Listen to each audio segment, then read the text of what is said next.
bonsoir en tout cas à toutes et à tous. Merci de votre présence ce soir.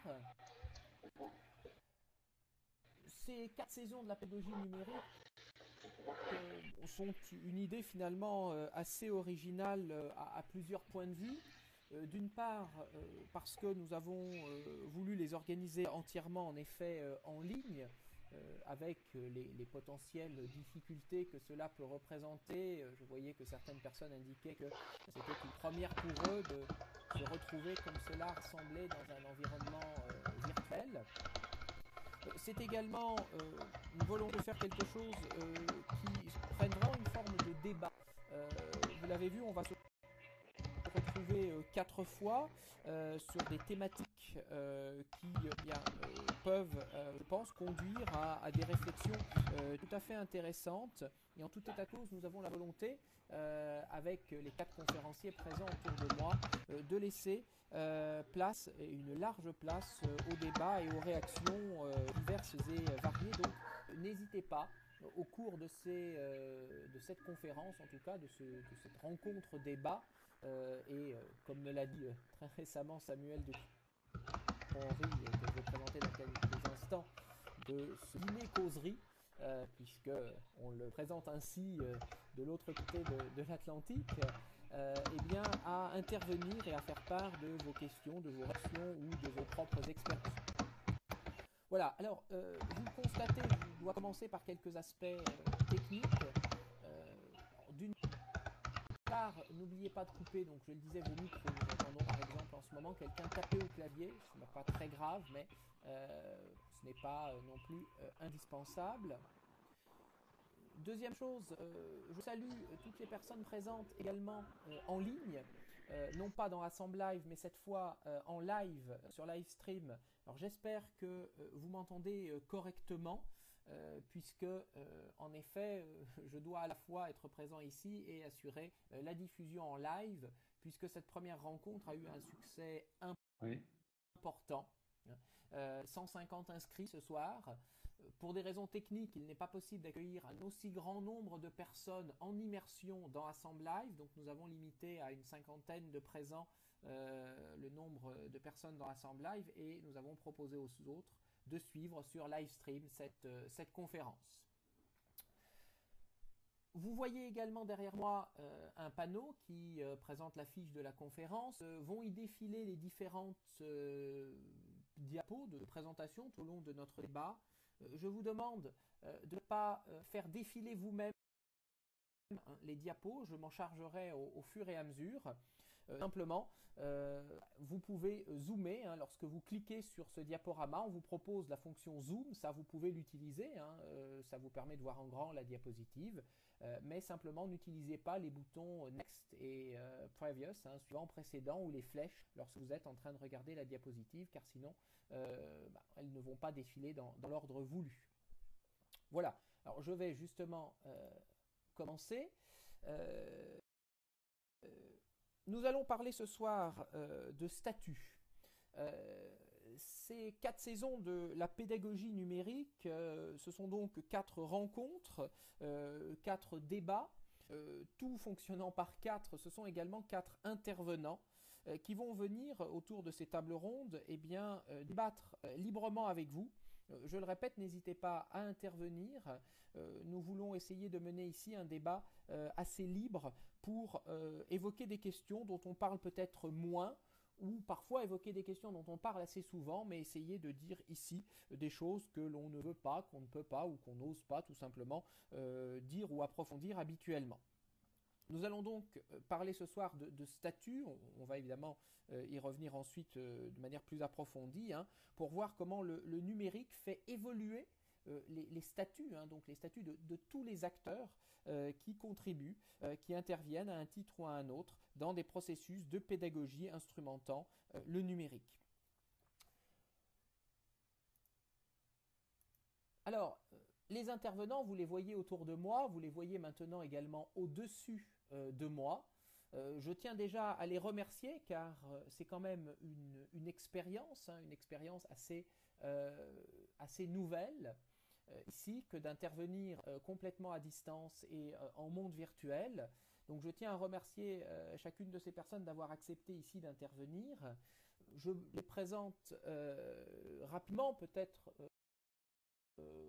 simplement même leur passer la parole pour qu'ils puissent se présenter eux-mêmes. Bernard Curzi, donc de l'EDEC Business School. Bernard, peut-être je vous laisse vous présenter en quelques mots. Oui, bonsoir, en espérant que tout le monde m'entend. Je peux supposer que oui. Je dirige un des programmes post-bac du groupe EDEC et depuis 1999, je dirige également tous les développements e-learning du groupe EDEC, quels que soient les programmes. Très bien. Merci à vous. Alors ensuite, Samuel Ducrot-Henry, un petit peu plus loin, puisque Samuel est professeur à l'Université du Québec. Samuel.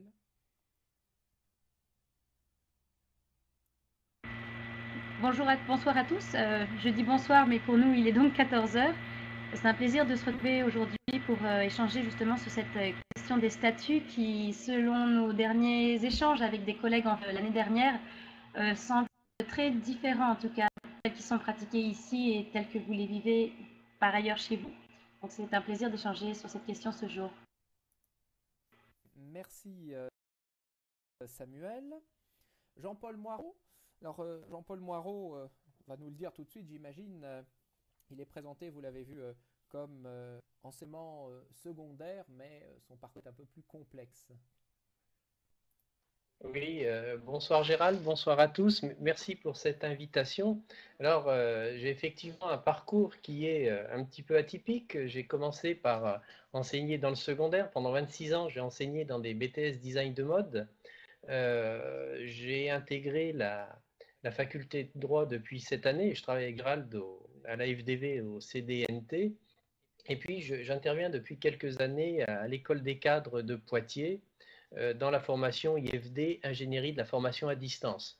Et puis, pour finir, j'observe avec attention la pédagogie en monde virtuel. Et ce monde Assemblage a été mon premier contact avec les mondes virtuels et l'élaboration de dispositifs de formation, et puis qui m'a amené sur Second Life sur OpenSim. Voilà rapidement pour présenter mon parcours. Alors, merci Jean-Paul. Je vois un petit peu les messages défiler. J'attends la fin des présentations pour refaire un point sur vos accès. Et enfin, donc Stéphane Pillet. Stéphane Pillet, professeur à la faculté de droit à l'université Jean Moulin Lyon 3 et vice-président de cette même université. Oui, bonsoir, bonsoir à tous. Bien ravi d'être là, effectivement, pour ce qui constitue pour moi une première, hein, n'ayant jamais eu l'occasion de participer à des formules, des colloques ou des conférences sur ce type d'organisation à distance et virtuelle. Oui, donc je suis professeur de droit, d'histoire du droit en particulier, et à ce titre, donc, j'utilise modestement mais régulièrement les possibilités offertes par le numérique, et puis j'occupe dans l'université les fonctions de vice-président CEVU, donc le vice-président en charge de l'offre de formation, de la professionnalisation et de la vie étudiante. Et bien dans les instances dont je fais partie à la présidence, c'est vrai que cette question du numérique est extrêmement présente et c'est une question qu'on ne peut plus aujourd'hui ignorer, contourner, sur laquelle il faut, à mon sens, se pencher assez vite. Très bien. Voilà, donc bonne soirée à tous. Merci, merci Stéphane. Voilà pour les intervenants. Mais je veux également présenter une dernière personne, alors qui, je crois, est dans la salle, à moins qu'il soit allé, non, il est bien dans la salle avec nous, je le vois, qui est Henri Morlet. C'est quand même grâce à lui que nous pouvons organiser aujourd'hui cette conférence, ce débat immersif, hein, immersif au sens que nous sommes immergés dans les mondes virtuels ici dans Assemble Live, puisque Henri Morlaix, avec son associé dans la société World for Us, sont les créateurs et développeurs d'Assemble Live, et ils nous mettent donc très aimablement à disposition cet environnement. Je lui cède la parole peut-être pour dire quelques mots s'il veut nous rejoindre. Oui, bonjour à tous et bienvenue dans Assemble Live. On est heureux d'accueillir cette conférence un peu expérimentale dans notre application. Certains connaissaient peut-être déjà Assemble Live. En fait, une version existe depuis 2009. Et là, vous êtes en train d'utiliser une nouvelle version qui est en cours de développement. Donc c'est un peu expérimental. Vous inaugurez un petit peu le produit qui n'est pas encore complètement fini. Mais j'espère qu'il va fonctionner quand même suffisamment bien pour la majorité. Juste en deux mots pour présenter l'idée d'Assemble Live. C'est un service web qui rajoute une dimension collaborative autour de scènes 3D créées dans un outil. Henri, nous avons un très écho. Oui. Je ne sais pas si c'est moi. Oui, j'ai un casque.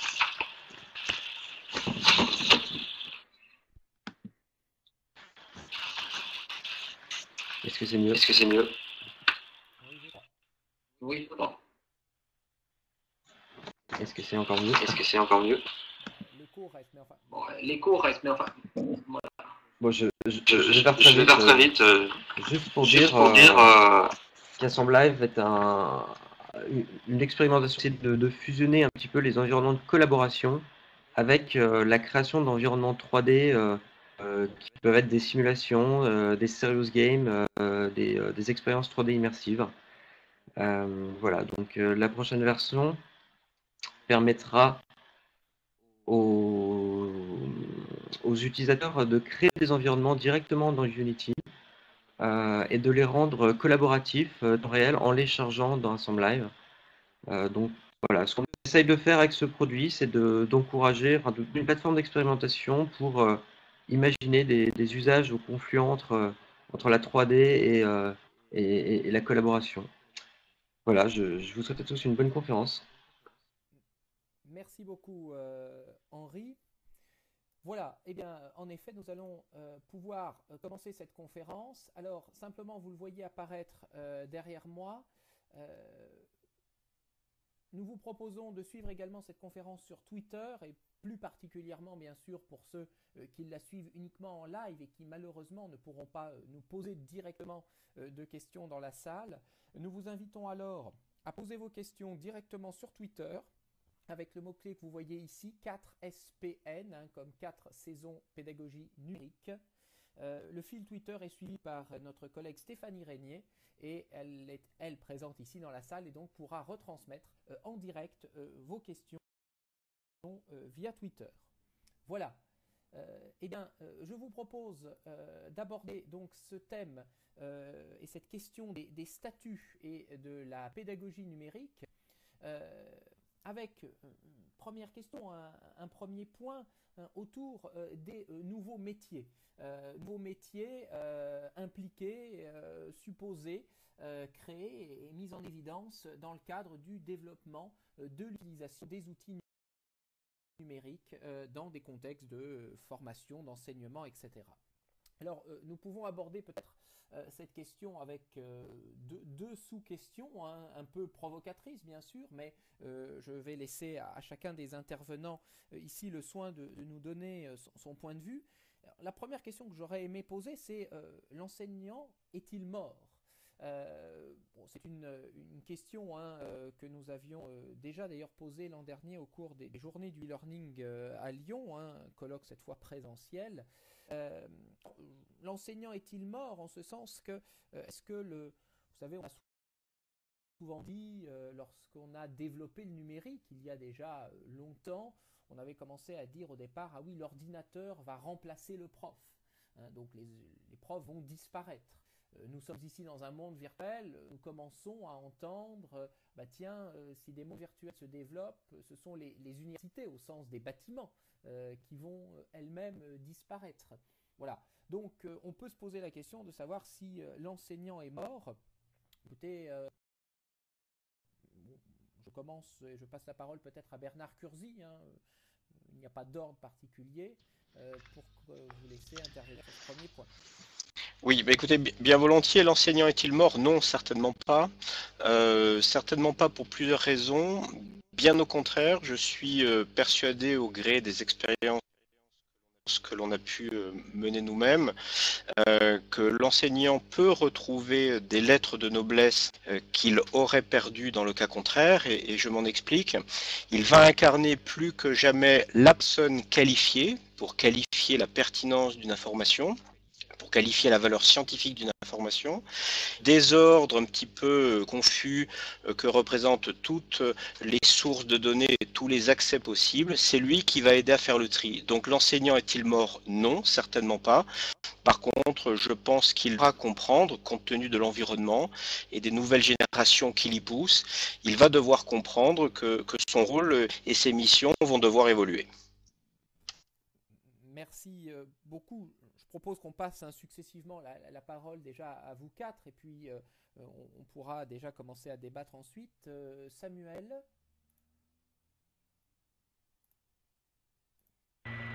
Oui, si l'on me perçoit, on m'entend toujours bien. Donc voilà, bonsoir. Sur la question de ces fameux statuts et de cet enseignant mort ou vif, je dirais simplement qu'on est bien sûr dans une phase de transition, je dirais dans les milieux les plus je veux dire aventuriers par rapport au numérique, mais bien sûr de ce qui s'observe, je parle pour la situation au Québec, ça reste tout de même très anecdotique. Et des professeurs qui sont dans des statuts champs en utilisant le virtuel, ça reste tout de même des expériences relativement peu nombreuses. D'accord. Alors on m'indique qu'on ne m'entend pas. Ah, bon. Nous avons entendu. Ah d'accord. Ça doit être l'écho outre-Atlantique. Jean-Paul? Oui, Gérald. Alors, est-ce que l'enseignant est mort? Je dirais non. Évidemment, il n'est pas mort. Il est même plus que jamais vivant. Mais il est vivant dans un contexte redéfini, ce que Bernard Curzi a commencé à traiter. Alors moi, je voudrais avoir une entrée historique. Je crois qu'on prévoit depuis, j'allais dire, depuis les pharaons, la mort du prof. Hein. Je voudrais reprendre Phèdre, hein, quand Thoth prend l'écriture au pharaon, il lui dit « Ton invention n'a de science que l'apparence ». Chaque fois qu'on introduit une nouvelle technologie, on prédit la mort des profs. Quand la télé est arrivée, on a dit « La télé va remplacer les profs ». Lorsque la cassette est arrivée, on a dit « La cassette va remplacer le prof est mort ». Le numérique, alors je dirais que c'est une séquelle de cette crainte séculaire de la peur de disparition. Alors par contre, ce qui est vrai, c'est que le prof devra apprendre à composer. Et je crois que le prof, tout seul, il va falloir qu'il apprenne à composer avec d'autres acteurs, comme par exemple les tuteurs. Donc non, le prof n'est pas mort, mais oui, le prof évolue face à l'introduction de ce numérique qui est arrivé, fin de compte, sans qu'on l'attende. Hein. J'avais entendu une fois que le numérique est entré par effraction dans nos vies. Justement, cette espèce de hold-up numérique, il faut s'y adapter. Et puis le prof, là aujourd'hui on est symboliquement sur une estrade, je crois qu'il faut qu'il apprenne à descendre de cette estrade, à composer avec les ingénieurs pédagogiques, avec les tuteurs, avec l'administration, toute la chaîne qui permet de développer l'enseignement en ligne. Bien. Puisqu'on parlait d'entrée historique, le moment est très bien choisi pour passer la parole à Stéphane Pillet.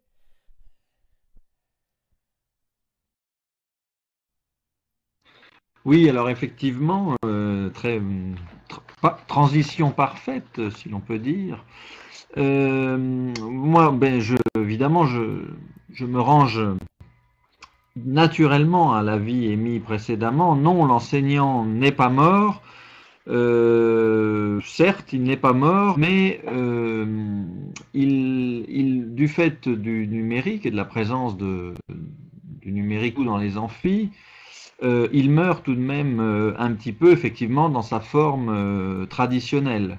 Et qu'il le veuille ou non, il est mis en relation dans l'amphi, dans le cours, avec le savoir, l'ensemble du savoir disponible sur la toile, car chacun a pu voir, pendant ses cours notamment, que les étudiants confrontent toujours, ou souvent, de plus en plus souvent, ce que l'enseignant à ce qu'ils ont sur leur ordinateur, sur Internet.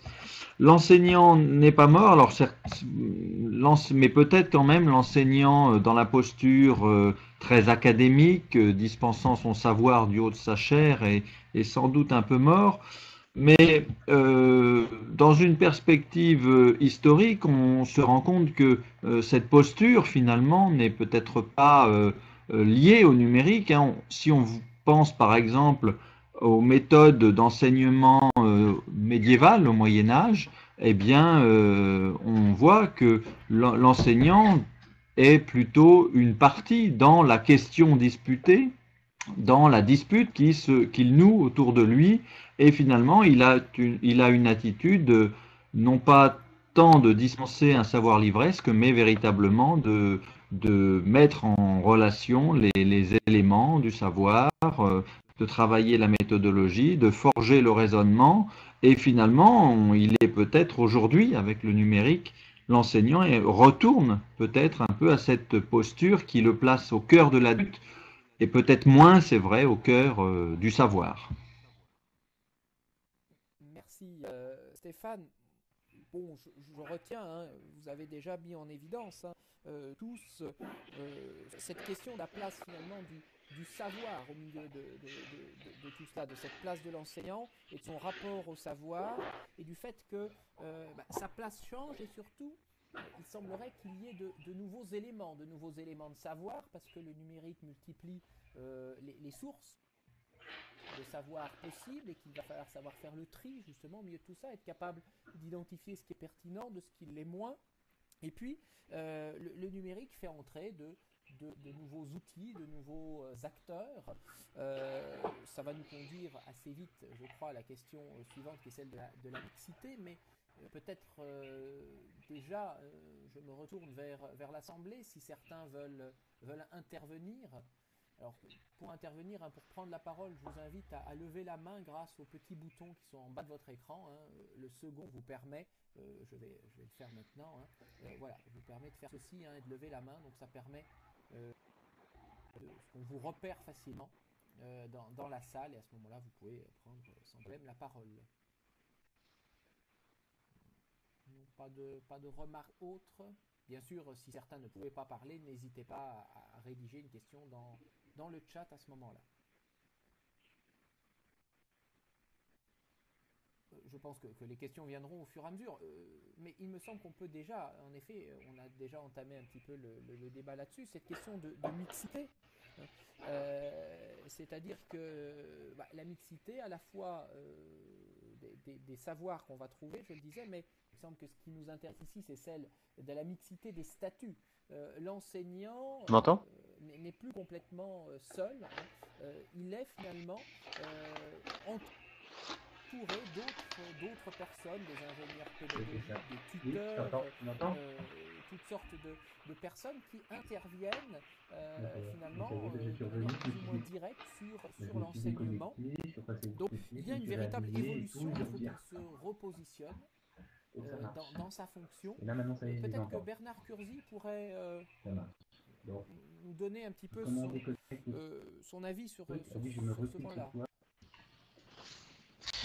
Oui, si la question est celle liée à la mixité, il y a plusieurs considérations qu'un professeur, bien entendu, doit prendre en charge, c'est-à-dire dans le sens où la méthode pédagogique d'enseignement devient multiple. Avant, il y en avait traditionnellement celle d'un amphithéâtre ou d'une salle de classe. Désormais, il y en a plusieurs. Il y a l'enseignement enseignement qui va perdurer, bien entendu. Et puis, à l'autre bout de la chaîne, il y a un enseignement comme celui-ci que l'on peut très bien envisager ou d'une assemblée virtuelle. Et entre les deux, puisque l'on débouchera vite sur la nécessité de parler pluridisciplinaire, des assistants pédagogiques et des tuteurs qui vont accompagner le professeur dans une marche et dans un investissement beaucoup plus chronophage.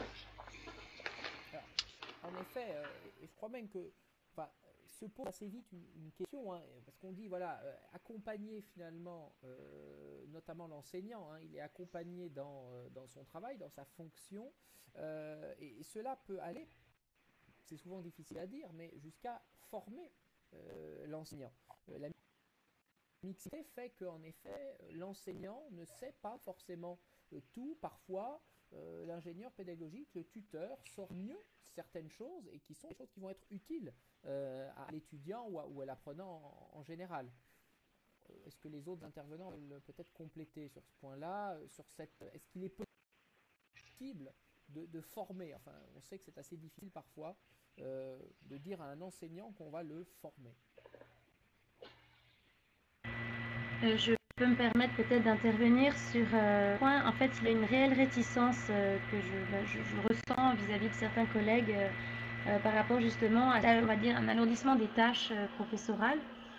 Beaucoup ont peur finalement qu'il y ait un dédoublement des tâches et une technicité adoptée par rapport aux nouveaux médias, ce qui freine considérablement en fait les expériences sur simulateur, alors que j'ai envie de dire que souvent lorsque j'ai à parler de ça avec des collègues, le propos c'est justement d'aller chercher des collaborations avec les services informatiques, avec des personnes dont c'est la compétence, pour que vraiment le professeur prenne en charge la dimension pédagogique ou la dimension recherche et soit allégé de cet aspect-là.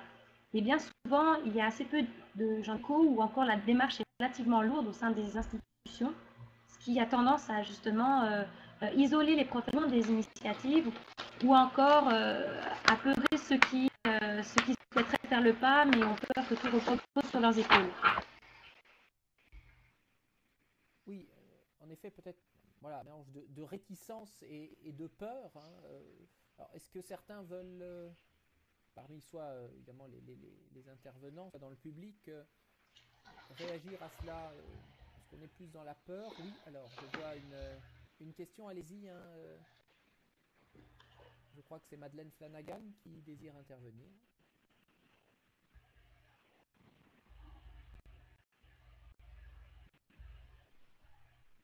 Et Andrei qui signale que les méthodes doivent être adaptées à la formation. Allez-y, Madeleine, si vous voulez parler, allez-y, on ne vous entend pas pour le moment.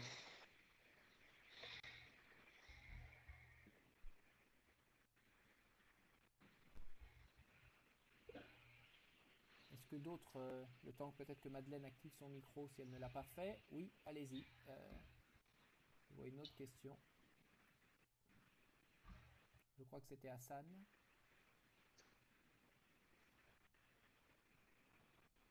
Alors, doit-on recruter les nouveaux acteurs, ingénieurs pédagogiques et tuteurs, à l'intérieur de l'institution? Alors, brillant, en effet, est-ce que quelqu'un peut répondre sur ce point-là? Stéphane Pillet notamment, peut-être.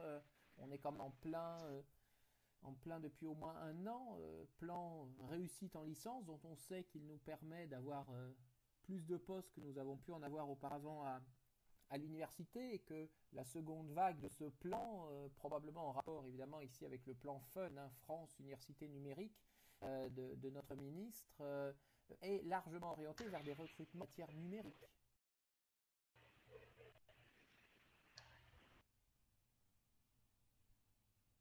Stéphane? Oui, là vous m'entendez? Oui, oui. Oui. Oui, voilà. Oui, je disais qu'effectivement, les vagues de recrutement qui ont eu lieu et qui vont avoir lieu sont tout à fait tournées vers l'usage du numérique. J'ai un écho terrible, là. Je n'entends même plus parler. Est-ce que quelqu'un a ouvert son micro?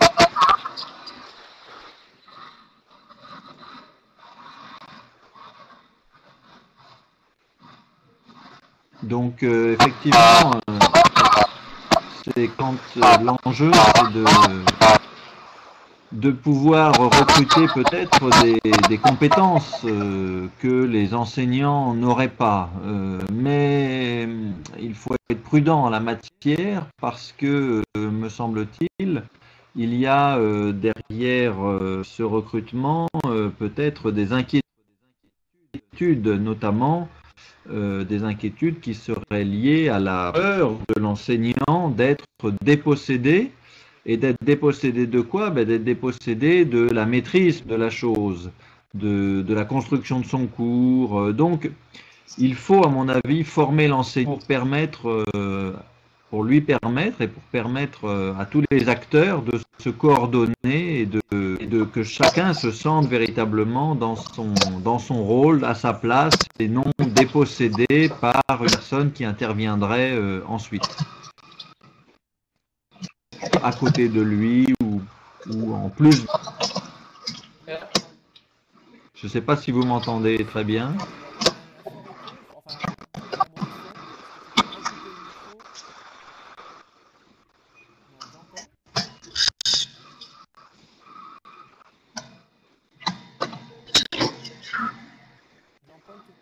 J'attends. Oui, je voulais intervenir, mais j'attendais que l'écho soit. Je voudrais intervenir, et c'est un peu ma mission ce soir, d'intervenir pour l'enseignement secondaire, parce que j'ai quand même passé 26 ans de ma vie. Et dans l'enseignement secondaire, je dirais que c'est quasiment la pose inverse dans le supérieur.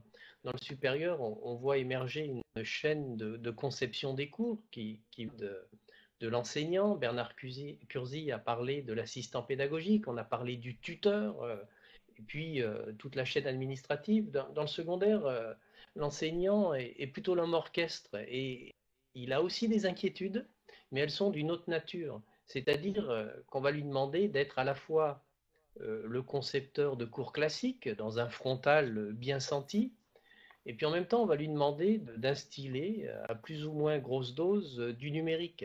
Alors on va lui demander d'être à la fois l'enseignant traditionnel et puis l'enseignant nouveau, hein, on ose l'expression maintenant d'enseignant innovant, et c'est pas sans crainte qu'on demande, enfin, la crainte des enseignants d'avoir à assurer pour l'ancien, qui est confortable parce qu'on a été formé, là on est sur un rail, hein, on ne peut pas en dévier. Et puis cette incertitude qui est amenée par le numérique. Alors les injonctions du ministère sont fortes, hein, de dire il faut introduire du numérique pour créer une autre école, être dans la coopération, dans la collaboration. Mais l'injonction ne suffit pas. Il est vrai que faire l'un et l'autre nourrit autant d'inquiétudes que dans le supérieur où il y a la crainte d'être dépossédé par l'introduction du numérique. Bien, merci Jean-Paul. Je me retourne à nouveau vers la salle. Éric Guiraud nous signale qu'il est tout à fait d'accord. Faire du nouveau tout en faisant du classique pose problème. Oui, une question. Allez-y, Hassan. Pour le moment, a priori, Hassan, vous n'avez pas activé votre micro. En tout cas, nous ne vous entendons pas. Je vous invite à écrire votre question si vous ne pouvez pas parler. Y a-t-il d'autres questions en attendant peut-être celle posée par Hassan dans le chat?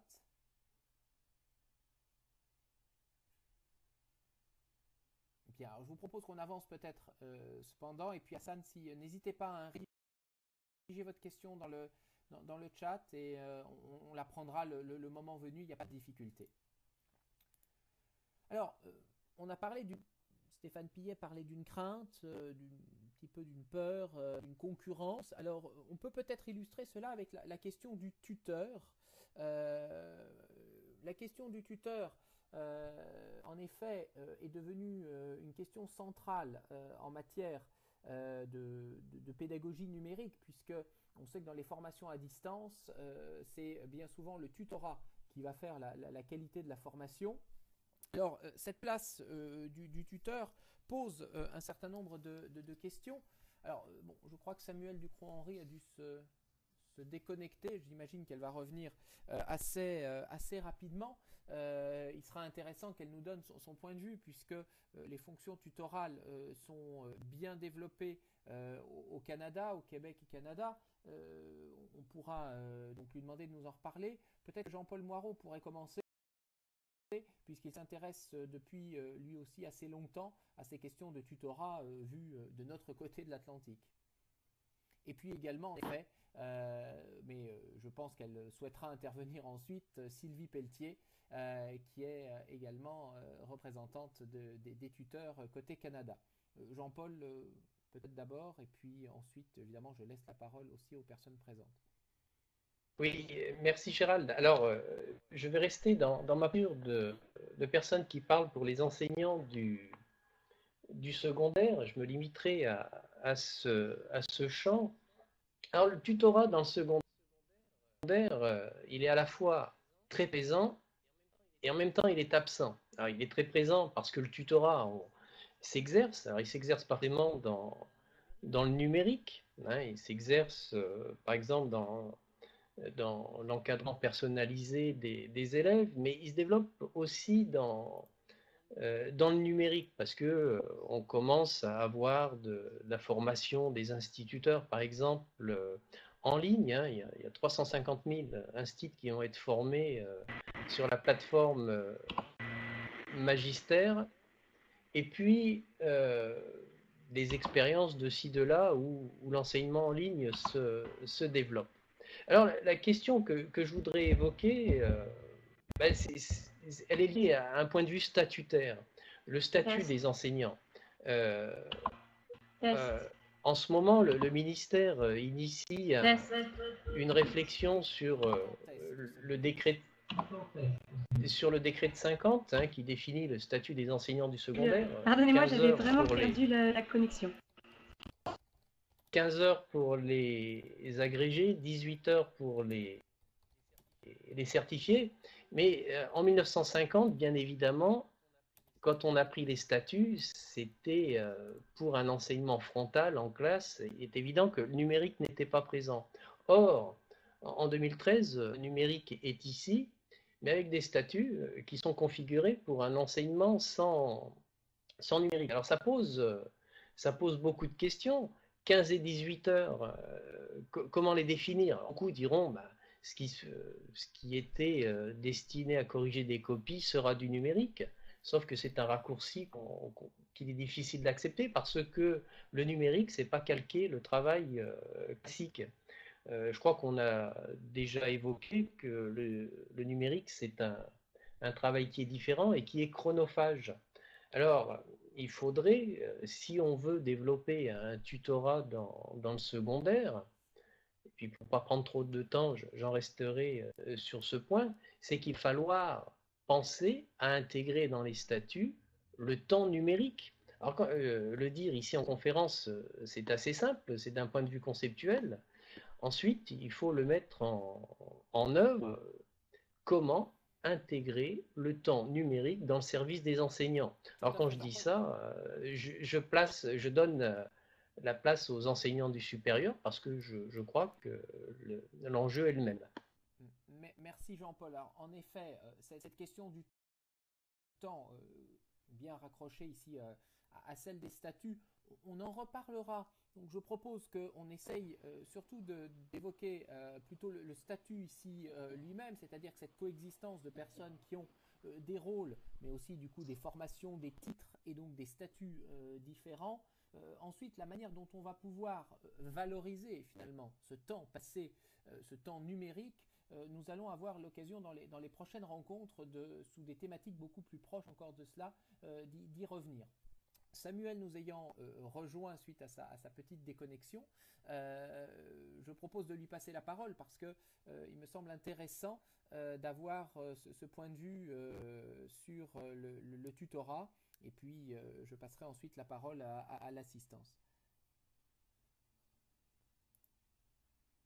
Ah, mais Samuel a à nouveau disparu. Je crois que Samuel a déjà quelques problèmes. Elle nous a dit qu'elle avait été déconnectée. Alors je propose de passer tout de suite la parole déjà à l'un ou l'une d'entre vous,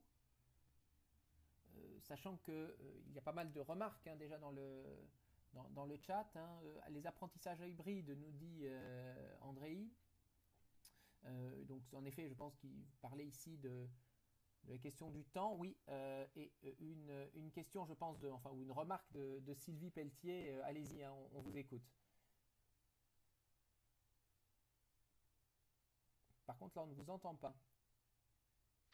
Est-ce que vous m'entendez? Bon, alors, je vais. Alors, le modèle d'enseignement qu'on a à l'atelier, qu'on ne se pose plus la question quel va être le nouveau rôle du professeur. Il est ainsi. Dire quelques mots de qui vous Oui. êtes pour les présents. Oui, c'est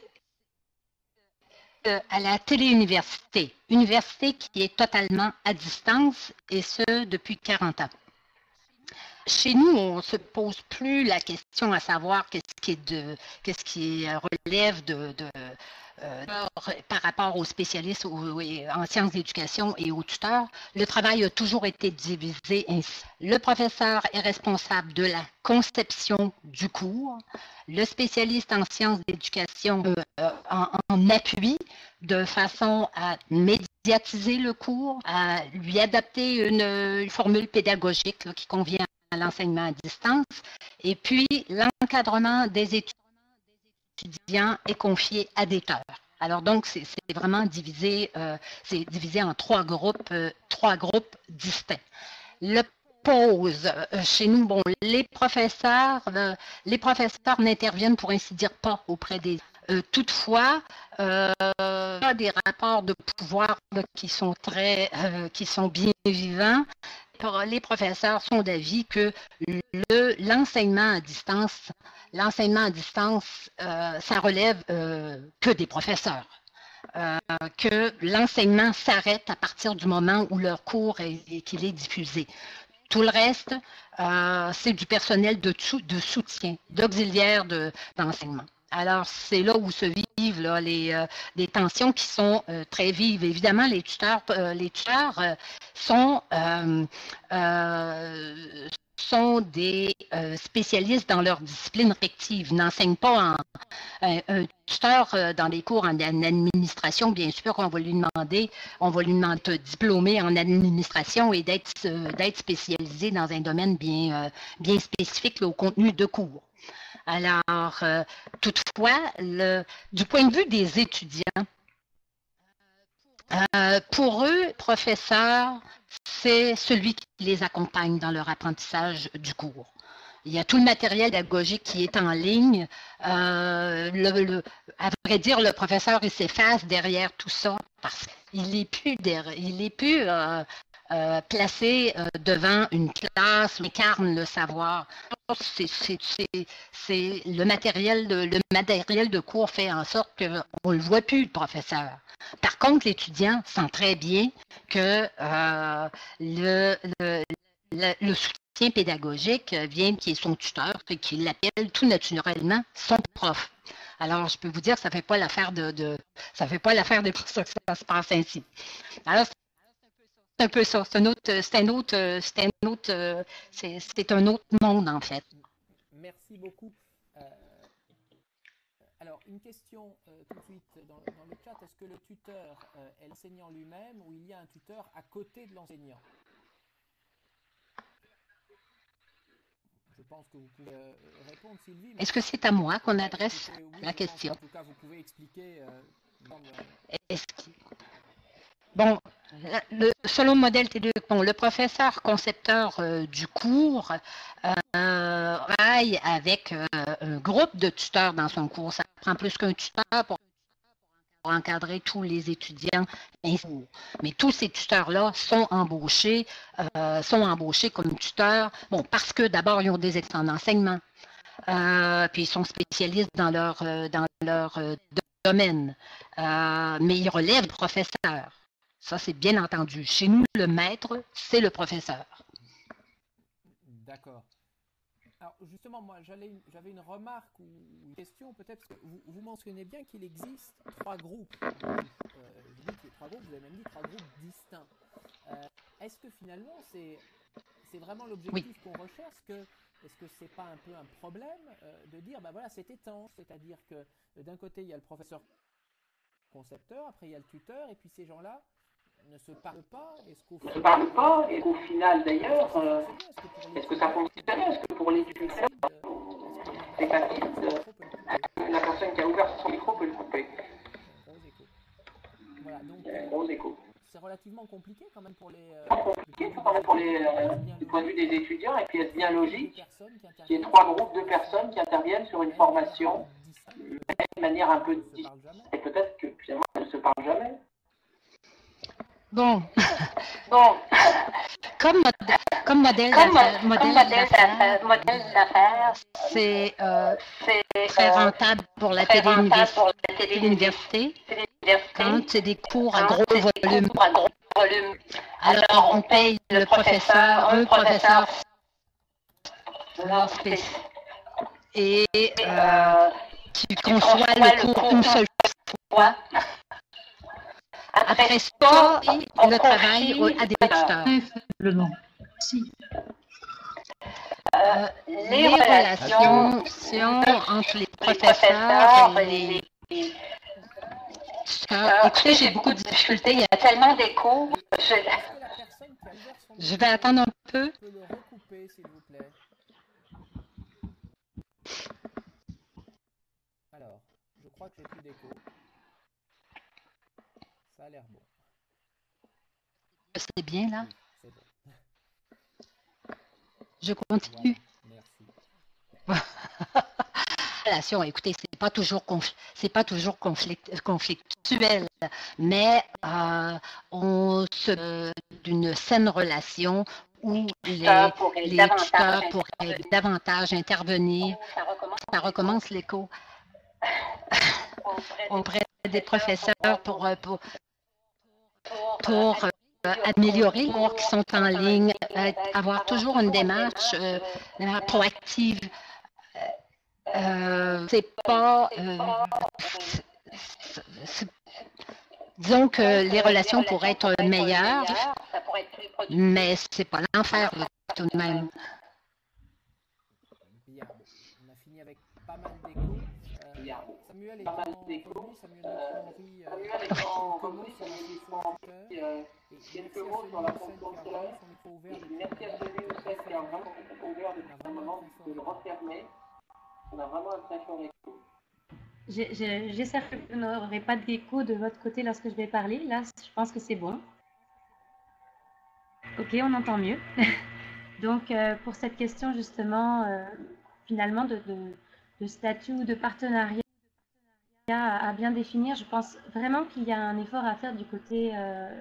je crois que les directions, les institutions doivent se mettre à table en réunissant les différents corps de métier, le corps enseignant, tous les services informatiques qui peuvent peut-être déléguer quelques personnes qui soutiendraient les professeurs de leur côté, mais aussi du côté de la direction, voir ce qu'il est possible de faire pour dégager du temps, de façon à ce que vraiment l'offre en ligne, que ce soit sur un simulateur comme l'expérience qu'on tient, ou encore l'enseignement, si vous voulez, à distance, cela soit reconnu aussi dans les tâches de travail, ce qui n'est pas le cas des universités, nécessairement de toutes les universités courantes.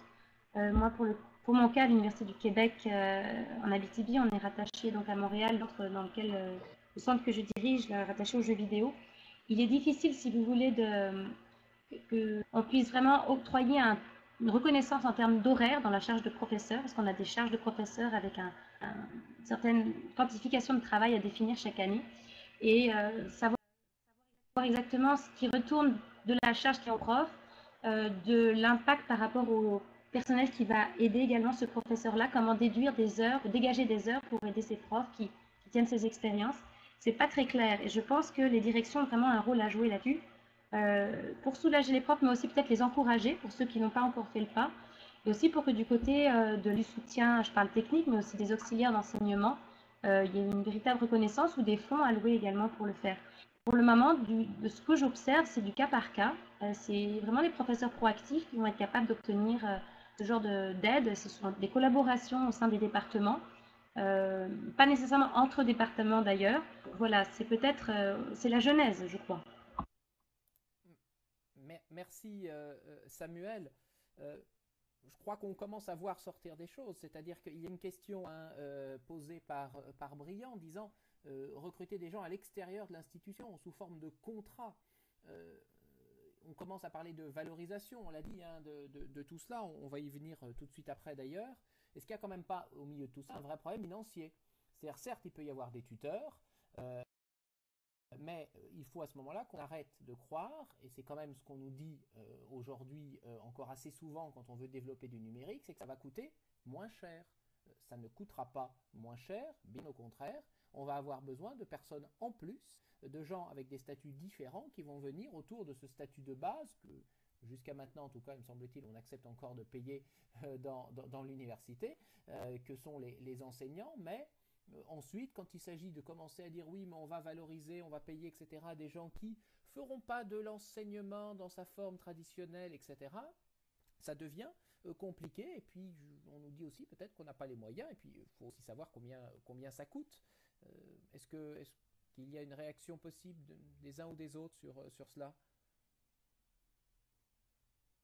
Oui, Samuel.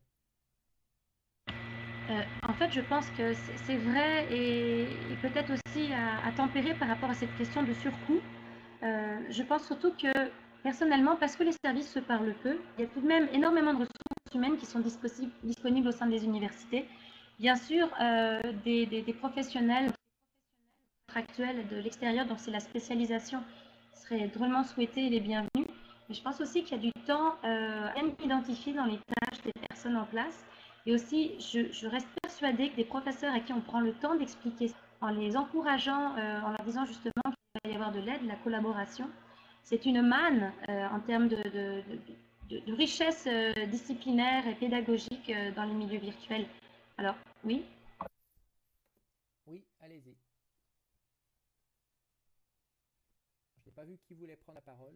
J'ignore si les deux questions s'adressaient à moi, alors je vous en prie, rebondissez.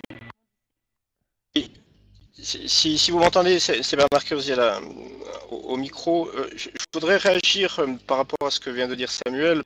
En fait, tout va dépendre de la masse. Lorsque vous produisez un cours en ligne qui est destiné à une petite population, la question du tuteur qui est mixé avec un professeur peut se poser, mais lorsque vous faites un cours en ligne destiné à un public largement ouvert, la question du tuteur ne se pose plus. Donc cet effet de masse, bien entendu, nous amène à considérer un nouveau métier, celui en particulier. Dans des écoles qui ont des modèles économiques différents de ceux des universités, faire très attention. Moi, je suis tout de même dans une institution où la déclassement qui est dû en grande partie à la pression de la recherche fait que le temps d'activité, le plan du professeur ne peut être très facilement ouvert. Et lorsque l'on parlait tout à l'heure, parce que j'ai suivi avec Ray les différents intervenants et les questions de la salle, mais lorsque l'on parlait tout à l'heure de travail invisible, j'ai bien aimé le terme, qui est celui d'un enseignant qui anime son cours, au-delà effectivement de production et de la mise en ligne, c'est quelque chose qui aujourd'hui pour les institutions n'est pas supportable, puisque l'équation du temps d'activité du professeur au salaire qui est le sien, pour être tout à fait précis, et par rapport au rendement que l'on attend de lui, interdit une institution à considérer ce qui ne sera immédiatement productif par rapport à son notoriété et par rapport à son classement. Donc, lorsque l'on veut se lancer de politique e-learning ambitieuse, la question du tuteur ne se posera pas. Et si vous me permettez de réagir en rapport à un débat qui a lieu beaucoup plus tôt, par rapport à la personnalité, à la typologie même du tuteur ou des assistants pédagogiques, attention à bien choisir le tuteur, car le professeur aura une faculté à résister particulièrement au changement et à s'engager dans cette voie si on lui fait comprendre que demain, pour donner un cours en e-learning, il ne faut pas être un ingénieur diplômé des meilleures écoles d'informatique. Donc il a besoin d'être accompagné, certes, mais par un certain nombre de personnes ressources qui parleront son langage à lui, c'est-à-dire celui de la pédagogie et non pas celui de la technique. Merci beaucoup. Oui, allez-y. Alors, une question enfin une intervention de Jean-Paul à nouveau, puis je passerai peut-être la parole ou retranscrirai en tout cas des questions de la salle. Oui, je voulais dire que je partage complètement l'avis de Bernard sur l'effet de masse, hein, qui fait baisser les coûts.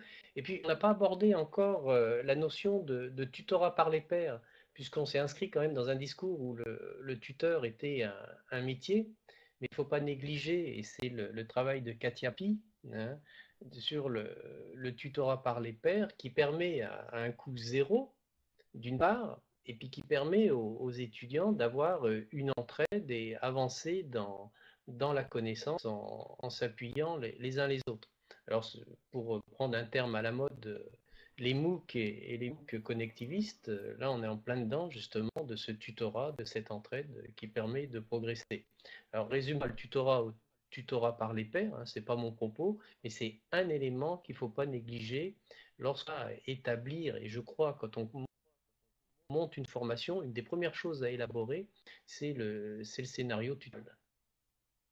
En effet, alors c'est vrai que là on dépasse même, hein, je crois, la question du coup du pur statut, parce que intervient quelqu'un dont c'est pas finalement une question de statut qui se pose, c'est celui de l'apprenant lui-même qui contribue à sa propre formation. Alors c'est sûrement aussi une remise en cause indirecte du statut classique de l'enseignant, qui était celui qui venait d'habitude, qui montait en chaire, qui enseignait de manière verticale, qui délivrait un savoir. Il est vrai que là, on est sur la même problématique. L'enseignant se retrouve pris plutôt dans une relation horizontale et au cœur finalement d'un ensemble d'acteurs dont font partie aussi ses propres élèves, ses propres étudiants qui vont eux aussi contribuer à cela. Donc ça a tendance, je crois aussi, hein, en tout cas, à mixer à nouveau et à remettre en cause les statuts. Il y avait une question sur les statuts, hein, de Pierre Marty. Existe-t-il une définition précise des métiers du e-learning, au-delà évidemment de la distinction professeur, concepteur, tuteur? Alors, sans peut-être rentrer dans les différentes définitions possibles, ce qui nous conduirait trop loin, je ne sais pas si quelqu'un veut simplement confirmer, infirmer cet aspect, sachant que je crois qu'on va être amené à en reparler sur la thématique suivante. Donc on peut peut-être en parler et avancer ici sur la question de la valorisation, parce que justement, si on se pose la question de la valorisation, ça pose bien la question des statuts. Avoir un statut correspondant à ce que l'on fait, c'est bien une manière de valoriser, au moins d'un point de vue institutionnel, le rôle que l'on a. Alors, quel serait le rôle de l'enseignant e-learning? Je prends la question au passage. Peut-être qu'une partie de la réponse se trouve dans cette autre question. Le numérique est-il équivalent au présentiel? Alors là, je veux préciser la question, hein. Est-ce équivalent en ce sens que l'enseignant ou l'intervenant, même s'il n'a pas ce statut forcément unique d'enseignant, est-il considéré de la même manière, à la fois par ses élèves, par ses étudiants, mais aussi par son institution, lorsqu'il enseigne en présentiel ou lorsqu'il enseigne au format numérique? J'ai le souvenir du rapport d'Henri Isaac il y a quelques années où il disait moi j'ai des présidents d'université qui m'ont dit: vous êtes gentil, mais votre développement du numérique, moi, le prof chez lui en pantoufle derrière son ordinateur, pour moi c'est pas quelqu'un qui est vraiment dans l'exacte position que lui donne son statut. Voilà. Donc qui veut prendre d'abord la parole sur cette question? Stéphane Pillet peut-être? Oui, effectivement, si l'on considère le statut des enseignants-chercheurs, il me semble qu'avec, par rapport aussi à ce qui a été dit tout à l'heure, avec la problématique e-learning, on est nécessairement dans l'interaction entre différents statuts et différents profils. Bon, à l'université, on en a l'expérience, hein, si l'on pense au professeur qui assure son cours magistral et qui est entouré d'un nombre parfois parfois considérables, d'ATER, de chargés de TD qui ont des statuts eux-mêmes très différents, allant même souvent jusqu'à la simple vacation. Donc l'important, ce sera sans doute dans le e-learning de clarifier la scénarisation pour que chacun sache à quel moment il intervient, dans quel cadre il intervient, et de bien séquencer finalement l'apprentissage. Sur le statut, alors le statut des enseignants-chercheurs repose évidemment sur un temps, sur un présentiel. Hein. Ce sont les fameuses 192 heures, 128 heures de 192 heures de TD, mais on voit s'introduire quand même largement l'idée que ces heures être dispensées en présentiel, hein, en présentiel pur, ou bien à distance. Donc le statut de l'enseignant-chercheur évolue sans doute vers quelque chose qui peut lui permettre d'ores et déjà sans doute de mixer en quelque sorte du temps présentiel pur et du temps d'enseignement à distance.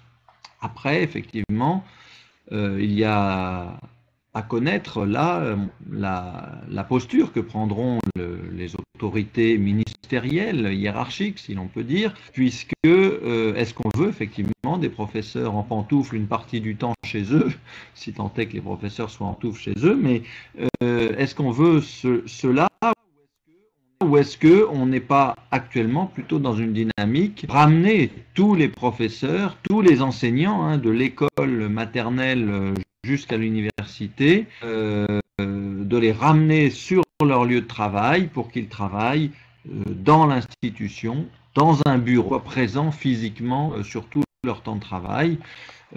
Ça, c'est un débat qui n'est pas tranché, mais je ne suis pas sûr qu'on prenne le chemin, effectivement, de cette mixité qui peut s'effectuer en dehors de l'institution, au domicile, etc. Je pense qu'on s'oriente peut-être plutôt quand même vers des systèmes qui feront que l'enseignant travaillera dans son université pour la partie purement présentielle ou pour la partie e-learning.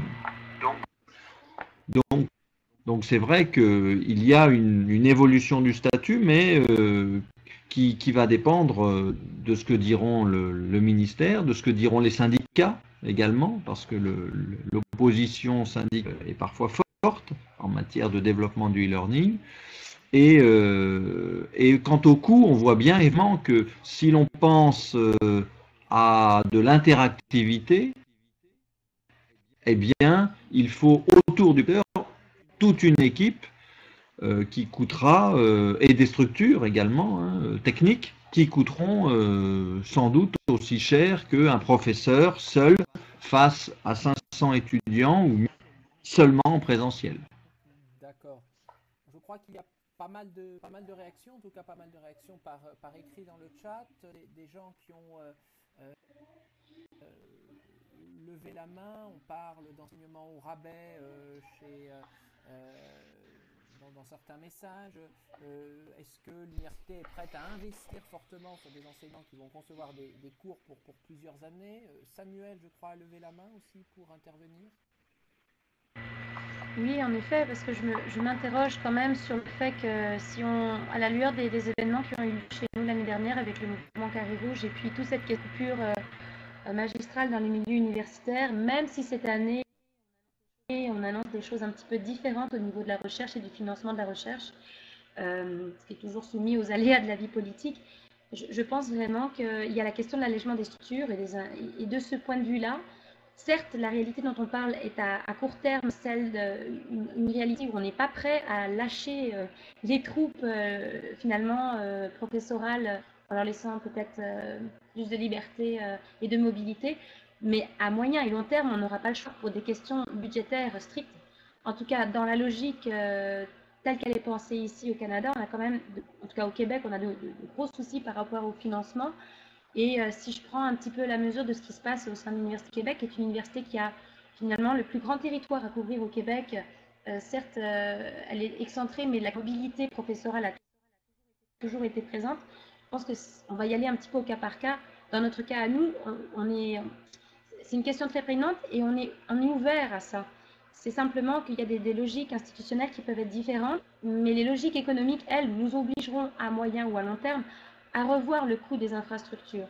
Donc probablement, moi j'entrevois vraiment des formes d'enseignement mixtes, hybrides, et c'est certainement ce qui va devoir être demandé à un moment donné au corps professoral aussi. Il s'agit de bien le négocier, d'éviter en effet les réticences et les murs. Actuellement, le corps professoral n'est pas du tout prêt à ça, pas à ce genre de mutation. Mais on va devoir y aller.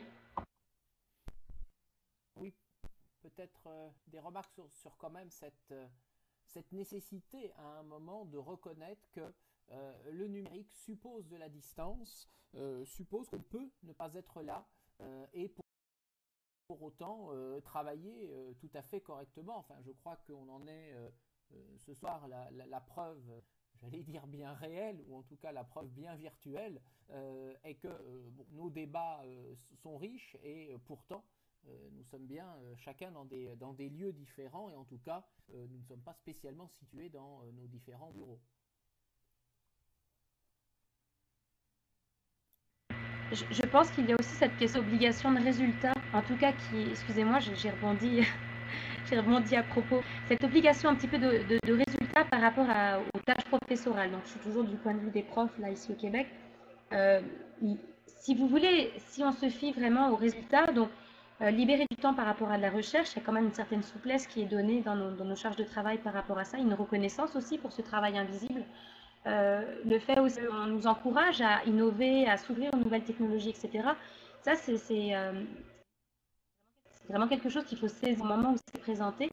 Mais finalement, bon, c'est ça, il s'agit vraiment de pouvoir décomplexer les profs, c'est sûr, et que les directions, quand elles sont abordées du bon côté, et souvent l'argument économique, et la masse étudiante est un argument fort, la plus-value de la qualité aussi des enseignements par ces apports par simulateur qu'offrent ces cours-là, ce n'est pas négligeable non plus.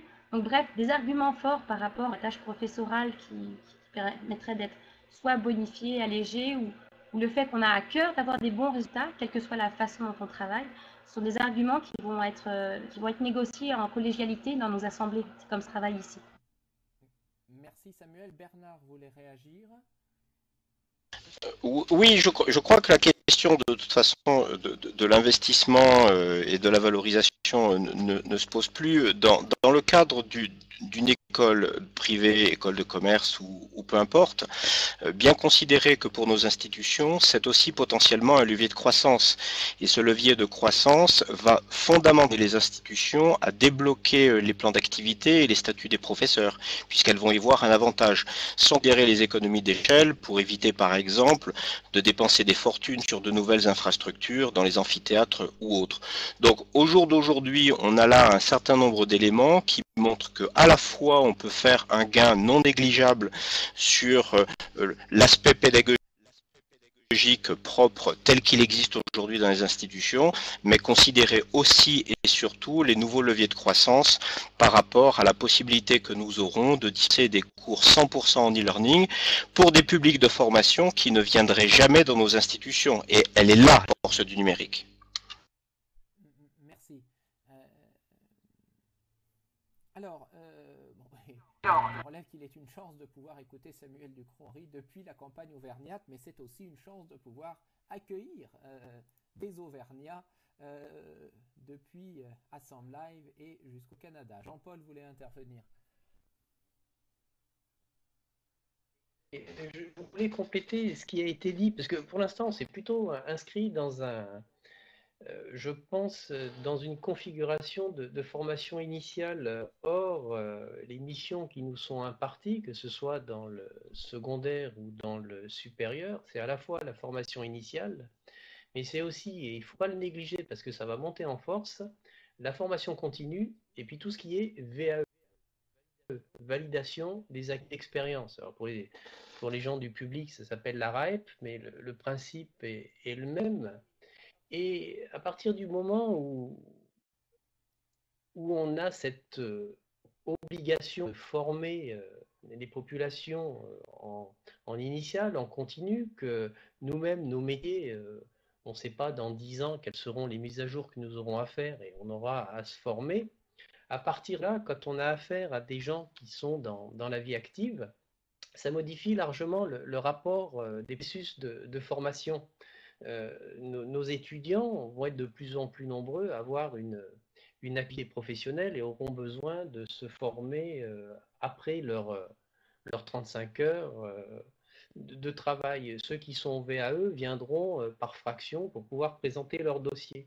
Donc il faut bien intégrer aussi le numérique dans cette dimension qui est la formation continue, sachant qu'il y aura une montée en charge. Alors après, si on vient sur le droit, il y a tout ce qui est du DIF, il y a les plans d'action et de formation, et puis de tout ce qui est dispositif législatif permettant la formation des adultes. Et là, je crois que la question du numérique se posera plus dans les mêmes termes, elle s'impose quasiment de fait. Et je crois que de ce point de vue-là, ça ouvre des perspectives fortes à l'enseignement en ligne, à l'enseignement, au tutorat, tout ce qu'on vient d'aborder. En effet, Jean-Paul, alors, parlait justement de RAEP, enfin en tout cas de valorisation des acquis et de l'expérience pour ceux qui interviennent, ceux qui sont enseignants, tuteurs et tous ces statuts-là qui vont permettre d'évoluer dans sa carrière. Alors ça nous conduit à la question peut-être de la valorisation justement personnelle ou institutionnelle. En ce sens que justement, est-ce que on doit dire qu'on va compter plus sur le fait que le numérique valorise la personne, mais alors c'est peut-être alors compter sur des passionnés avant tout, ou est-ce qu'au contraire, il faut, et ce que l'on peut aujourd'hui, valoriser, j'ai tendance, je ne veux pas apporter la réponse, mais enfin en tout cas j'ai tendance à penser que oui, dans les institutions, ce qui est fait dans un contexte numérique, à condition évidemment d'accepter justement de faire bouger un peu les lignes de statut. Il me semble que peut-être là on est vraiment sur une vision qui peut varier à mon avis d'une institution à une autre. Je vous repasse successivement la parole. Bernard, si vous voulez commencer. Oui, bien volontiers. On a déjà répondu partiellement. Si on se limite simplement à la bonne volonté de quelques professeurs, on n'engagera pas l'institution dans une politique et dans une stratégie visible de long terme. Donc il est absolument essentiel que l'institution valorise l'engagement des professeurs en modifiant les métiers, en valorisant la création, en accompagnant et en formant le corps enseignant. Merci. Samuel ?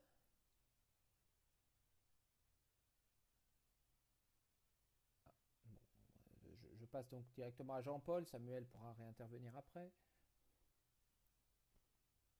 Oui, il faut absolument que l'institution valorise le travail des enseignants. Alors, elle est multiniveau, la valorisation, elle est, j'allais dire, dans un premier temps, en termes de progression de carrière et par extension pécuniaire. Et puis, il faut... Jean-Paul, permets d'interrompre parce que je crois qu'on l'a un peu déjà dit. Vraiment, je voudrais qu'on essaye de dire les choses un peu plus clairement. Est-ce que l'institution, quelle qu'elle soit aujourd'hui, est en capacité, est-ce qu'elle est capable, est-ce qu'elle veut aussi peut-être valoriser l'engagement d'un certain nombre de personnes sur de la pédagogie numérique? Alors la réponse est oui, l'institution est engagée. C'est une excellente question. Dans la valorisation. Je dois dire que par moment je me demande si finalement on n'a pas atomisé ou décalé l'intérêt ou l'attention qu'on porte à l'enseignement. C'est une approche, parfois je me dis que c'est un peu plus show business finalement quand les professeurs prennent en charge et développent des simulateurs, des prototypes, etc. La façon dont certaines assemblées collégiales vont regarder notre travail, c'est comme si on faisait de l'autopromotion et c'est rarement, j'ai envie de dire, perçu comme un avancement de l'institution. Et ça, c'est un phénomène assez étrange en fait, je m'explique mal actuellement. Alors Jean-Paul, je te prie d'excuser Samuel qui n'a absolument pas voulu te couper la parole, elle m'a signalé en parallèle qu'elle ne t'entendait pas quand elle parlait. Donc c'est la raison pour laquelle... Mes excuses. Excusez-moi, en effet, je ne savais pas. Je redonne la parole à Jean-Paul. Ne t'inquiète pas, Samuel, j'ai l'habitude parfois comme ça des voix qui se chevauchent, ne t'inquiète pas. Alors je disais, s'il faut être plus centré, oui, l'institution a envie de valoriser le travail des enseignants qui sont dans le numérique. Et je crois que son envie, son intention, c'est que ça se développe. Et je pense qu'à l'heure actuelle, elle met les moyens pour valoriser. Alors, est-ce qu'elle le fait bien? Ça, c'est un autre débat. Mais l'intention est évidemment, oui, au développement du numérique et à sa valorisation. Alors après, sur les moyens, on peut en discuter. Je passe la parole à Stéphane Pillet. Oui, alors la valorisation se pose dans les universités, la question de la valorisation se pose dans l'université, mais bon, ça se fait actuellement principalement par le biais du jeu de ce qu'on appelle le référentiel, hein, tous les primes, ou voire dans certains cas, mais assez rares encore, les décharges pour conduite de projets innovants, voilà, pédagogie innovante. Mais donc on est dans une valorisation alors qui peut-être s'institutionnalise, mais qui me semble encore tout à fait personnelle, puisqu'on est dans la valorisation d'un acte ou de 2 ou 3 actes relativement isolés à l'échelle de l'université et à l'échelle des équipes pédagogiques, et ce qui en fait le caractère exceptionnel et valorisable. Si on parle d'une valorisation institutionnelle, il faut effectivement peut-être davantage poser la question de savoir comment eh bien, se met en place un statut de l'enseignant ou des enseignants qui interviennent dans le cadre du numérique et du e-learning, de la naissance de statut qui effectivement reconnaissent en lui-même le fait qu'un enseignant eh bien, peut faire du présentiel, il peut faire de l'enseignement à distance, il peut le faire de la pédagogie innovante en lien avec le e-learning, etc. Mais si on veut la reconnaissance, la valorisation personnelle, il faut mettre en place un statut de l'enseignant qui intègre l'ensemble de ses fonctions, y compris la recherche d'ailleurs, qui soit valable pour tous. Il me semble qu'à l'heure actuelle, on est tout de même assez loin de ce schéma-là. En effet, si je résume un peu ce point-là, c'est finalement une valorisation institutionnelle, mais qui passe par une valorisation personnelle, c'est-à-dire la mise en évidence, parfois, ou au mieux, finalement, des moyens apportés ou une reconnaissance offerte à des initiatives qui sont personnelles, alors peut-être pas liées à une seule personne, mais en tout cas qui ne sont pas impliquantes pour toute l'institution.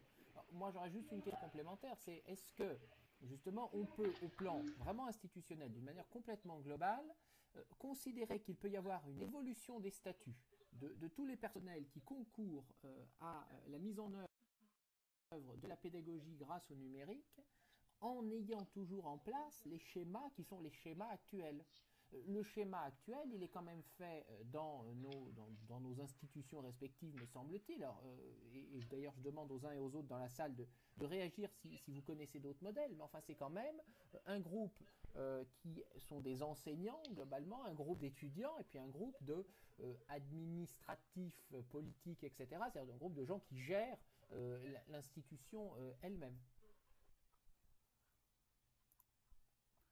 Alors, certains peuvent réagir dans la salle.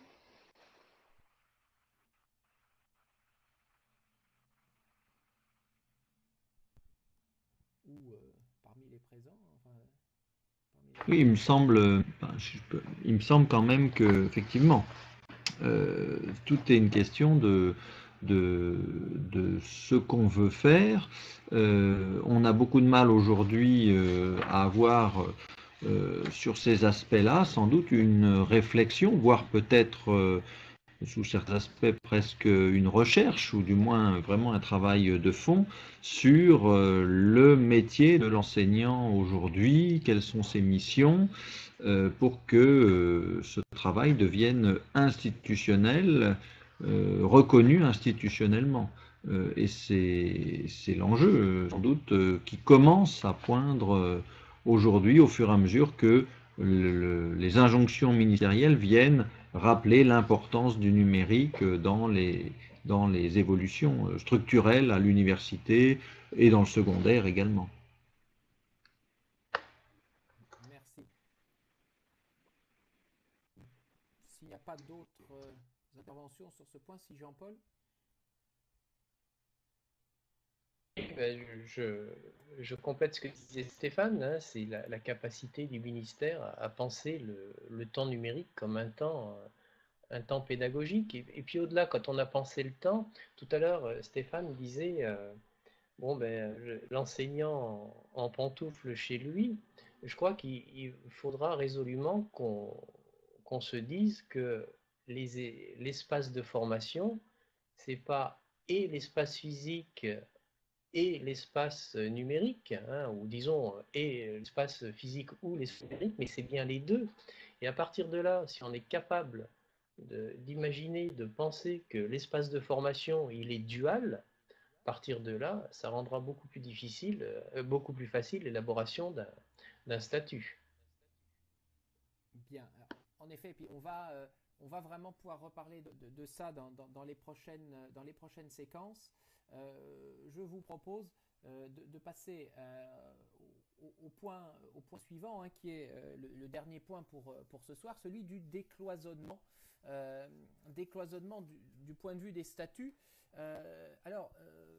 Des points de vue des statuts institutionnels, j'allais dire à un niveau macro d'abord, c'est une question qu'on entend de plus en plus, c'est le continuum, hein, le continuum qu'on appelle souvent lycée-université, qu'on peut à mon avis élargir ici à un continuum secondaire, supérieur, professionnel. Je pense que Jean-Paul, qui a vécu au moins les 2 premiers environnements, et puis forcément le 3e, puisque d'une certaine manière c'est de toute façon un environnement professionnel, peut commencer à répondre. Oui, je peux commencer à répondre parce que cette notion de continuum, c'est une question qui est très très présente. Bon, on a vécu la période où les profs du lycée disaient si les élèves sont mauvais, c'est la faute des profs du collège, les profs d'université de dire bah, si les élèves en L1 sont pas spécialement bons, c'est à cause des profs du lycée qui n'ont pas fait leur travail. Mais je crois que ça, c'est une vieille lune et je crois qu'on a bien compris que la solution, c'est non pas d'opposer, mais de collaborer. Alors, ce continuum, on peut l'assurer de plusieurs façons. Alors, j'avais dans un texte soumis l'idée que déjà de mutualiser les ressources. Il me semble, pour prendre l'exemple de Lyon 3, il y a les ressources du SUEL qui peuvent être, si on sait les didactiser, utilisables dans le secondaire. Donc ça, c'est déjà le premier point. Se dire que le supérieur peut aider de façon forte le secondaire. C'est probablement aussi se dire que il ne faut pas que les profs se regardent en chien de faïence, mais au contraire collaborent. Alors là, je suis peut-être dans une utopie totale, mais j'ai la faiblesse de croire que si on avait cette capacité à permettre aux enseignants du secondaire de venir voir ce qui se passe dans le supérieur et inversement, ça serait probablement une façon d'aider à ce continuum. Alors, je n'ai pas le début d'idée de la forme que cela pourrait recouvrir parce que c'est difficile, mais oui, je t'en prie. Je pense reprendre, mais il me semble intéressant de donner la parole à Samuel tout de suite parce que on disait que pas forcément d'idées sur la forme que cela pourrait prendre. Alors je ne sais pas si ce sont des idées, mais Samuel a pu évoquer des questions avec. Alors je ne sais pas si ce ne sont que des questions de vocabulaire franco-canadien ou non, mais de jumelage, de classes transfuges. Alors j'aimerais qu'elle nous en dise un peu plus. Gérald, en fait, et comme je n'ai pas pu entendre les dernières interventions de Jean-Paul, est-ce que tu peux préciser dans quel contexte? Parce que j'ai manqué finalement quelques minutes. Bien sûr, oui. Jean-Paul simplement évoquait ce continuum, notamment secondaire, supérieur, et de la nécessité pour les enseignants d'aller voir ce qui se passe de l'autre côté. C'est-à-dire les enseignants à la fois du supérieur, voir, accéder, participer à ce qui se passe dans le secondaire, et inversement, que les enseignants du secondaire puissent bénéficier de mutualisation de ressources. Une ressource en ligne peut être mutualisée, même si elle a été produite dans le supérieur, elle peut être très utile pour le secondaire ou inversement d'ailleurs. Oui, très bien. Alors encore là, ce sont tout le temps des initiatives un peu au cas par cas, à la discrétion des facultés. Nous, dans notre faculté qui est rattachée à la création et aux nouveaux médias, ça va de soi que ce genre d'expérience se justifie au niveau des fonds, de la mise en place et de la mise à disposition des ressources humaines. Donc on a eu l'occasion de faire quelques expériences justement de jumelage ou de parrainage, si vous voulez, entre les étudiants du secondaire et des étudiants de l'université, sachant qu'au Québec, entre les deux, se tient également la version collégiale, ou le cégep, si vous voulez. Donc, il nous arrivait de pouvoir travailler sur des projets, évidemment, ça s'y prêtait bien, c'était dans le cadre de scénarios de mise en forme de court-métrage. Donc, des étudiants qui se retrouvent vraiment jumelés à un autre étudiant qui a finalement 4 ou 5 ans de plus que lui, mais qui se retrouve à une échelle universitaire et non pas collégiale, et que les équipes soient justement mixées sur le plan technique ou scénaristique avec des jeunes de 16 versus 23 ans pour réaliser une œuvre commune. Ça, j'ai vu ça souvent. Par ailleurs, j'ai vu aussi ce genre d'initiative dans le cadre d'enseignants qui font du co-teaching. Je vois notamment au niveau collégial et universitaire, sur un même cours, avec dans l'idée bien sûr que les étudiants ont manifesté un intérêt à aller dans telle ou telle faculté. Donc dans le cadre de formation où il y a des ententes qu'on appelle DEC-BAC, donc on fait une passerelle si vous voulez entre 3 ans de formation ou 2 ans de formation au collège, puis 3 ans de bac, qu'on appelle aussi licence à l'université. Les étudiants savent déjà à peu près ce qu'ils veulent faire par la suite, ils ont une bonne idée, et si vous voulez, les partenariats sont entendus avec un diplôme commun. Et là, c'est plus facile d'aller justement créer un continuum, une santé à cette certaine forme de travail collaboratif, mais aussi autonome, beaucoup plus autonome à l'université que dans les versions d'enseignement antérieures. Donc dans ce genre de cadre, il est facile aussi d'associer les démarches et l'ouverture aux nouvelles technologies entre les profs, parce que si vous voulez, ça se tient dans des cadres et des diplômes communs. Quand ce n'est pas le cas et que tout est à faire, ça devient beaucoup plus difficile en effet de jumeler des expériences. Mais de tout ce que j'ai observé sur 10 ans d'expérience de ce genre, ça a toujours été de grands succès, avec d'importants taux d'inscription aux études supérieures, ce qui est quand même le but de l'activité, c'est d'inciter les jeunes à poursuivre des études à l'enseignement supérieur. Alors, en effet, et je lis en parallèle les réactions, notamment sur le fait que cela doit pouvoir faciliter la réussite, savoir comment on va apprendre à la fac. Donc, en effet, ça c'est une question sur laquelle on va revenir là encore dans les thématiques suivantes et dont on la voit ici apparaître assez nettement en effet. Peut-être Bernard Curzi pourrait nous donner son sentiment sur cette question du continuum, parce que dans le cadre d'une école, dans une école de type école de commerce, donc vraiment uniquement supérieure, mais on sait qu'il y a un certain nombre d'écoles. Peut-être a ouvert le micro avec mais peut-être qu'on a d'autres formats. Jean-Paul, lui, a connu un lycée qui délivrait des diplômes de type enseignement supérieur. Donc, continuum, c'est vrai, des personnes, des ressources qui peuvent passer d'un milieu à un autre, mais est-ce qu'il n'y a pas aussi un continuum dans l'institution, à travers le discours à l'instant de Samuel, me semble-t-il, le passage du secondaire au supérieur est peut-être pas vécu de la même manière.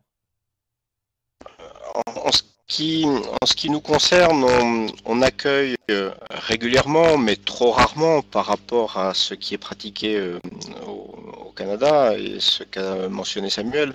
On accueille régulièrement des professeurs du secondaire, des professeurs de classe préparatoire pour montrer justement ce qu'il est possible de déployer et les inciter aussi à faire un certain nombre de démarche d'apprentissage de nos outils par le jeu de nos laboratoires d'enregistrement e-learning.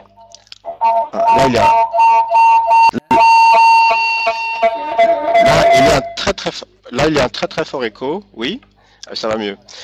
Et donc on accueille régulièrement des professeurs et des étudiants aussi, des lycéens qui peuvent poursuivre leurs études. Et je prends un exemple précis. On a le cas de lycéens qui étaient en cycle sport-études, donc déjà qui devaient avoir nécessairement une démarche d'enseignement à distance, de manière à rendre compatible le sport et les études, et on continue à les accompagner dans l'enseignement supérieur. Merci. Jean-Paul interpelle, en tout cas, je ne sais pas s'il interpelle, est-ce que la personne peut couper son micro? Je m'entends, merci. Jean-Paul interpelle les VPCVU, puisqu'ils ont, de mon point de vue, un rôle important. Jean-Paul, je ne sais pas si tu souhaitais compléter, sinon il n'est pas spécialement un représentant des VPCVU ici, mais il se trouve qu'il l'est, donc si Stéphane veut intervenir. Oui, effectivement, c'est sur le site de Lyon en particulier, c'est une question que l'on se pose. Bon, je sors d'une réunion là cette semaine de la commission académique là, des formations post-bac et bon. L'Académie de Lyon, les universités ont signé une charte d'engagement sur ce continuum et le dispositif que cherchent à mettre en place les services académiques, c'est véritablement des actions concrètes qui font vivre en quelque sorte ce continuum. Alors, notre analyse, en étant assez rapide, notre analyse, c'est qu'effectivement, on fait somme toute, finalement, beaucoup de choses en direction des lycées. Bon, les salons divers et variés, maintenant des salons, par exemple le salon Maille Avenir, qui est un salon totalement connecté, enfin à distance également. On a une mission lycée à l'unité qui va dans les lycées. Mais finalement, ce sont donc des conseillers d'orientation qui vont dans les lycées, toute une série de personnels et de personnes qui vont dans les lycées, mais finalement ceux qui ne vont que très rarement dans les lycées, enseignants eux-mêmes. Et il me semble qu'autour avec l'outil numérique, il y a vraisemblablement un moyen de renforcer les liens entre les équipes des lycées et de l'université. J'ai fait faire un bilan statistique sur les lycées de notre zone de recrutement, on peut dire. Et bien, quand on fait une statistique sur 2 ans, pour les lycées les plus représentatifs, eh bien, finalement, on se rend compte que d'un lycée à l'autre, et pas forcément des lycées dont on dirait ils sont en zone plus ou moins difficile, etc. En fait, on se rend compte que les disparités d'un lycée à l'autre sont très grandes et que des résultats sont surprenants. Alors, il ne s'agit pas de dresser le palmarès de la réussite des lycées à l'université, mais il s'agit de profiter peut-être de cet élément statistique pour rentrer en contact avec les chefs d'établissement et après avec les équipes, pour là avoir véritablement des actions entre enseignants. Parce que moi, le lycée que je connais, c'est celui auquel j'ai été quand il y a maintenant quelques années, des années de plus en plus nombreuses. Et c'est sans doute une image du lycée qui n'est plus vraie aujourd'hui. Et je suppose que mon collègue en lycée se fait de l'université peut-être une image qui est celle de l'université qu'il a connue et qui est peut-être également sans rapport avec l'université d'aujourd'hui, eu égard aux moyens qui peuvent se mettre en place pour suivre les étudiants, mais aussi eu égard des effectifs qui ont considérablement cru. Et donc, moi, je regarderais plutôt en termes d'utilisation du numérique comme ce relais pour élaborer des démarches communes, mais qui ne sauraient se substituer au présentiel, mais à la rencontre humaine, mais qui pourraient le relayer, à mon avis, beaucoup plus efficacement compte tenu des temps que nous aurions, temps physique que nous pourrions avoir à consacrer les uns et les autres à ces questions. Merci. Alors, pas mal de réactions. que quelqu'un veut reprendre la parole? Après, on peut se demander quand même aussi, justement, si ces échanges, pour le passage de l'un à l'autre, notamment pour que les acteurs eux-mêmes aillent finalement voir ce qui se passe dans l'autre système et puis y intervenir potentiellement, est-ce que ça fait quand même parfois pas un peu peur? Est-ce qu'on n'a pas un peu peur d'une certaine concurrence ou d'une certaine remise en cause, et justement remise en cause, et du coup on se replie un peu sur son propre statut, l'université se replie sur son statut, le secondaire peut se replier lui aussi sur son statut, le monde professionnel alors peut-être pas sur un statut mais sur son domaine, et puis les personnes elles-mêmes, je crois que c'est Bernard Curzy qui disait qu'il y avait un risque aussi, entre guillemets, c'était qu'on trouve des choses parfois mieux dans le secondaire que dans le supérieur. On va rien découper. Oui, on vous écoute, allez-y, je ne sais pas qui veut intervenir.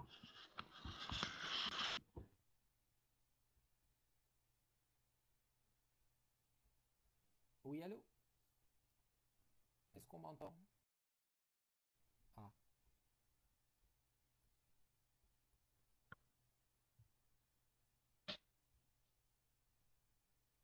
Bernard, est-ce que vous nous avez entendu? Est-ce que vous pouvez prendre la parole? Non, je suis désolé, je ne vous ai pas entendu. Bon, on m'entend de nouveau, je pense. Non, je disais, voilà, donc... Ok, il y a eu une coupure. Bon, il y a eu une coupure, donc je reprends simplement en 2 mots. Je disais, voilà, est-ce qu'il n'y a pas ce risque de crainte, de concurrence entre les différents acteurs, et qu'il n'y a pas du coup un risque de repli? Est-ce que c'est pas un peu ça qui se passe actuellement, repli de chaque institution sur son domaine, sur son environnement, repli de chaque personne un peu sur son statut, qui fait que les échanges sont rendus plus difficiles, avec notamment parfois la crainte que l'autre fasse mieux et qu'on soit un peu remis en cause ou mis à mal par cela. C'est Bernard Curzy, je crois, qui signalait il fallait bien avoir conscience que si on allait voir dans le supérieur, il était évident qu'on y trouverait certainement aussi des choses mieux faites. Ça constitue probablement pas un problème, mais est-ce qu'en soi, il n'y a quand même pas un frein avec ce genre de situation possible?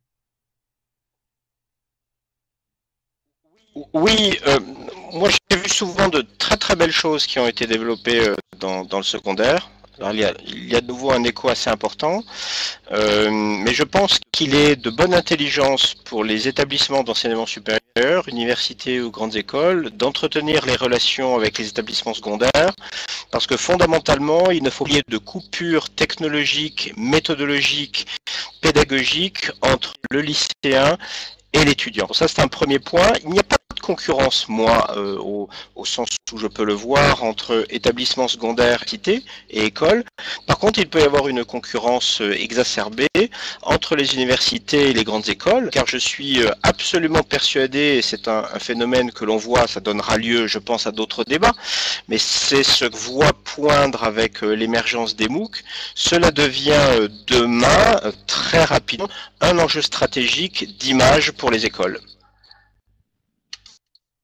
Très bien. Alors, vous avez parlé d'image, je crois que ça nous permet vraiment et vous avez du coup abordé un peu le dernier point, c'est le numérique exacerbe-t-il la compétition? Oui, quand on est en numérique, en effet, tout devient visible. Là, on le voit, on va rassembler facilement en un même lieu des gens du monde entier. Il est vrai qu'on se place finalement sous les projecteurs beaucoup plus facilement. Je passe la parole, je ne sais pas, Stéphane, Jean-Paul, comme vous le voulez. Oui, alors peut-être concurrence exacerbée, si l'on veut. Enfin, tout dépend après finalement, c'est une affaire de perception personnelle. Est-ce qu'on se sent en concurrence ou pas?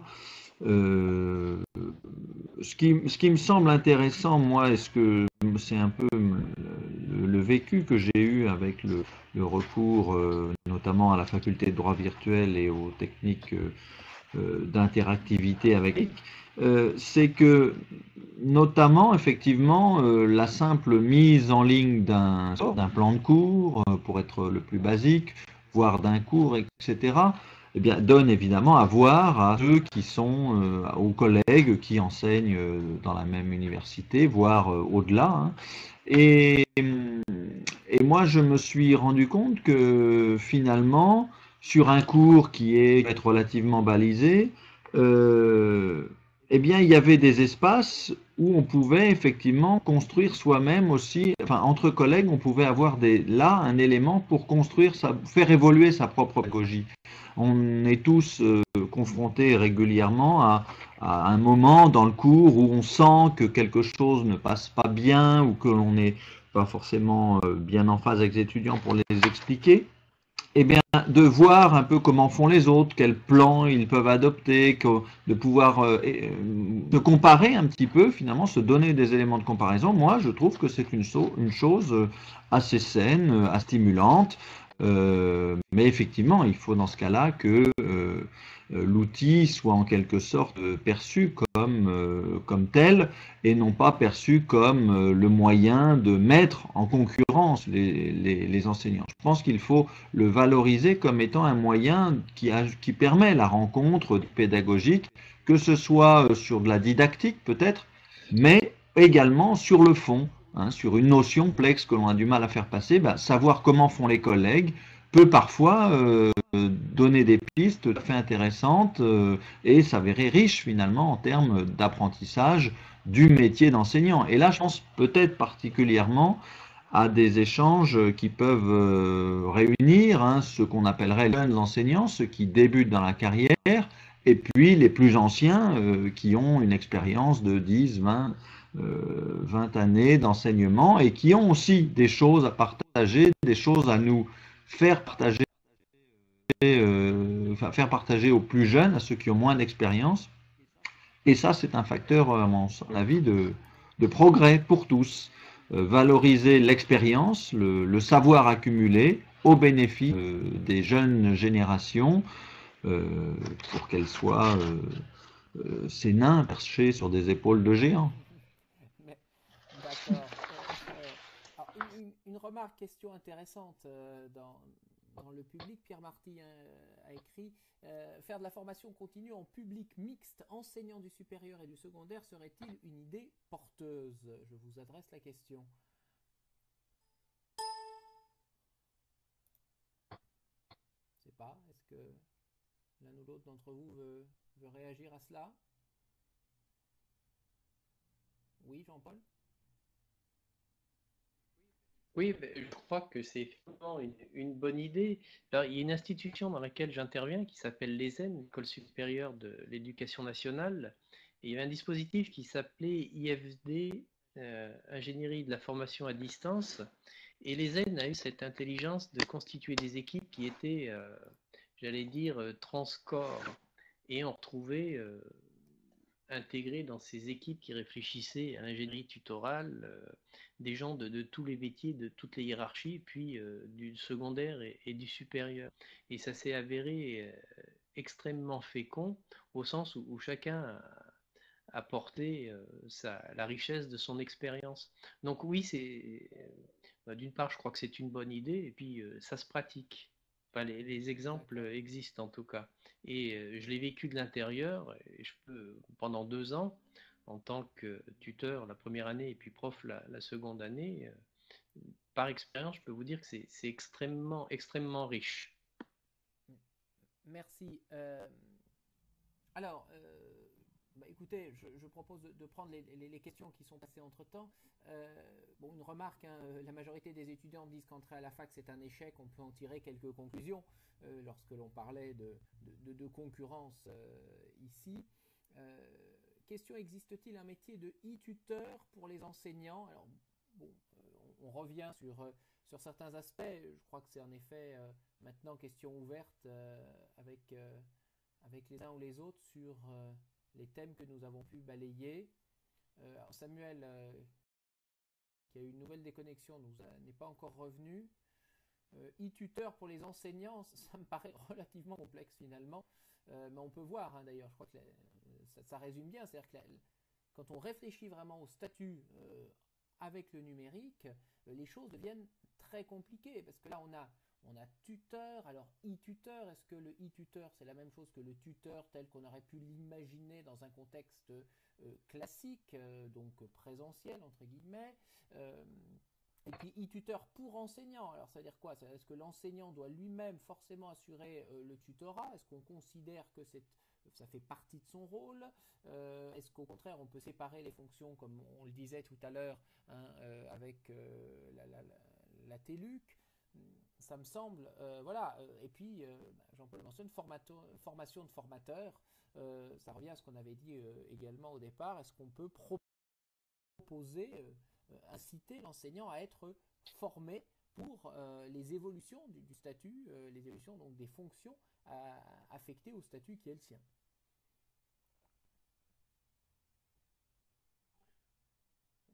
D'autres questions, d'autres remarques? Allez-y, n'hésitez pas. D'une manière un peu générale, c'est vrai que la formation offerte aux enseignants, hein, et pour le numérique notamment, mais pour plein d'autres aspects, on peut parler aussi peut-être des langues, hein, de la pratique des langues, effectivement indigente. Je veux dire, on a très peu d'offres de formation, et je suis persuadé que s'il existait, les enseignants, et sans doute un grand nombre d'enseignants, se saisiraient de ces opportunités.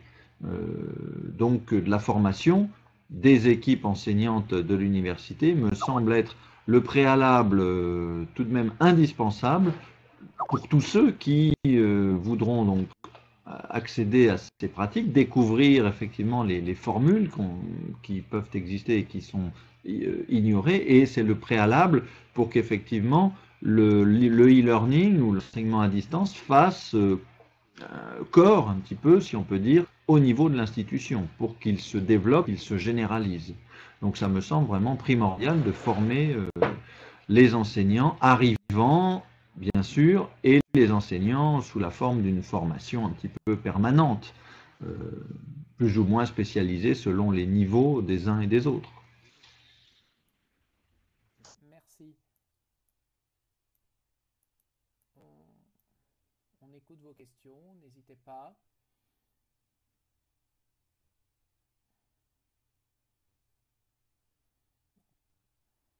Il n'y a pas d'autres questions? Je vais peut-être amorcer quand même la conclusion. Hein, conclusion, en effet, j'ai essayé, j'allais dire, parce que c'était un petit peu ma mission ici, de contenir les débats sur cette première thématique que nous nous étions assignée, celle des statuts. Il me semble qu'on a vu apparaître assez vite les liens avec d'autres thématiques que nous allons être amenés à évoquer au cours des prochaines rencontres, avec en effet des problématiques qui apparaissent assez nettement, la nécessité en effet de ne pas se replier sur les statuts existants, les difficultés qu'il y a, même s'il y a de bonne volonté individuelle, mais à faire rentrer dans l'institution elle-même l'évolution qui est déjà survenue des statuts, et puis l'évolution qui serait peut-être souhaitable dans leur évolution, pour permettre à la fois de décloisonner les acteurs, de décloisonner les institutions elles-mêmes. Je crois qu'on pourra en effet évoquer cela dès la prochaine séquence, puisque nous vous donnons déjà rendez-vous pour la prochaine rencontre qui aura lieu le 3 février prochain sur la question de l'évaluation. Donc, on a déjà abordé en filigrane cette question-là aujourd'hui. Ce sera l'occasion cette fois d'y revenir plus en profondeur. Donc voilà pour cela. Je ne vais pas faire une conclusion, hein, je ne vais pas faire une synthèse de ce qui a été dit ici. Concernant la synthèse, justement, en tout cas pour la faculté de retrouver les débats que nous avons eus ensemble ce soir, la question a été posée tout à l'heure, est-ce qu'il sera possible de retrouver le contenu de ce chat, celui qui s'est tenu ici en marge dans Assemble Live? Tout à fait. Alors bon, Henri Morlet nous l'a dit tout à l'heure, nous sommes sur une solution expérimentale, mais en tout cas, bon, pour avoir testé au préalable, ce chat est bien mémorisé. Alors, vous n'y aurez pas individuellement accès, mais nous pourrons, nous, le publier et donc vous le transmettre, ce que nous ferons bien évidemment. Par ailleurs, je vous le disais, je diffusais en direct en même temps pour les personnes qui ne pouvaient pas être accueillies dans la salle ce soir l'ensemble de nos débats, ce qui signifie tout simplement qu'ils ont été filmés et donc le film sera en principe disponible. Là encore, hein, je teste des solutions puisque au-delà du débat de fond qu'on a voulu mener, c'est aussi une expérience un peu technique. L'objectif quand même de ces rencontres, c'est d'arriver à mettre en place un environnement qui soit complètement libre, c'est-à-dire qu'on est sur Assemblive, sur Livestream de l'autre côté. L'idée était vraiment de monter tout cela avec zéro moyen, hein. On a parlé un petit peu de questions financières aussi ce soir. Ça fait partie parfois des enjeux, enfin même très souvent. Donc voilà. Petit retour sur Assemblive, nous dit Pierre Marty. Voilà, situer visuellement la personne qui parle, en effet, ça me paraît être un aspect qui nous aiderait, nous aussi, en tant qu'organisateurs, de pouvoir mieux voir quelles sont les personnes qui interviennent. C'est plus facile pour se situer dans l'espace. Vous avez tout à fait raison. Voilà. Écoutez, je vous remercie tous pour votre présence. Je remercie également les personnes qui étaient présentes en live et donc qui nous ont suivis, qui ont pu tweeter. J'espère vous retrouver lors de la prochaine saison de la pédagogie numérique, qui sera donc cette fois l'hiver, même si je crois que nous sommes largement entrés dans l'hiver. Merci à tous pour votre présence. Merci Bernard Curzi. Merci Samuel Ducron-Henri, Jean-Paul Moirot, Stéphane Pillet. Nous vous retrouverons également la prochaine fois pour la question de l'évaluation. Merci à tous, bonsoir. Bonsoir et merci Gérald. Bonsoir à tous et effectivement, merci Gérald.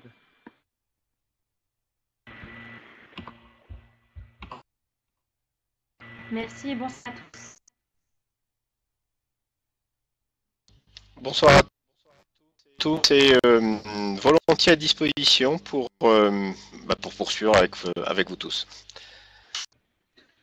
Merci, bonne soirée et à bientôt donc pour la suite de cet événement des 4 saisons.